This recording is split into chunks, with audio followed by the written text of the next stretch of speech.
কারো বাসায় গেলে 5 পদের খাবার নিয়ে যাওয়া এবং কেউ বাসায় এলে 10 পদ রান্না করার কালচার থেকে বের হতে না পারলে আত্মীয় স্বজন এবং প্রতিবেশীদের মধ্যকার স্বাভাবিক সম্পর্ক রক্ষা করা কঠিন হয়ে পড়ে। মধ্যবিত্ত পরিবারে 1 কেজি আঙ্গুরের চেয়ে 1 ডজন ডিমের প্রয়োজনীয়তা অনেক বেশি। জাপানিরা কারোর সাথে দেখা করতে গেলে 1 কেজি চাল নিয়ে যায় উপহার হিসেবে। এদের প্রধান খাদ্য ভাত, আমাদেরও ভাত। তাহলে আমরা চাল নিয়ে গেলে সমস্যা কোথায়? যিনি বা যারা বেড়াতে যাচ্ছেন তারা যদি ওই বেলার বাজারটাই করে নিয়ে যান সবচেয়ে ভালো হয়।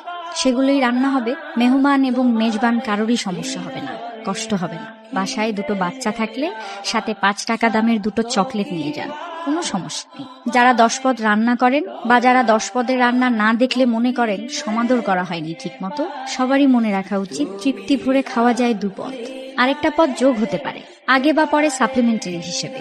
এই কালচার প্রমোট করার ক্ষেত্রে তরুণদেরকে এগিয়ে আসতে হবে। যারা একটা কালচারে তাদের জীবন শেষ করে দিচ্ছেন প্রায়, তাদের পক্ষে অন্য কিছু করা সম্ভব নয়।